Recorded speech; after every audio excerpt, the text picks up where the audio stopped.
تطورات متسارعة وفاجعة تهز الرأي العام بمدينة فاس بعد الإعلان الرسمي عن الارتفاع المؤلم في حصيلة ضحايا حادث انهيار البناية السكنية.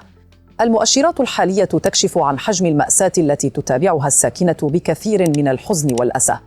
المعطيات المحينة الصادرة مباشرة عن وزارة إعداد التراب الوطني والتعمير والإسكان وسياسة المدينة، وتحديداً على لسان كاتب الدولة المكلف بالإسكان أديب بن إبراهيم، تؤكد تسجيل 9 وفيات في هذا الحادث الأليم.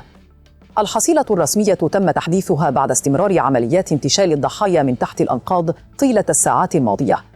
المصدر الحكومي الرسمي نفسه أوضح في تصريح صحفي جديد أن عدد المصابين الذين جرى إنقاذهم ونقلهم لتلقي الرعاية الطبية اللازمة قد استقر في حدود 6 أشخاص، حيث تتواصل الجهود الطبية لمتابعة وضعهم الصحي.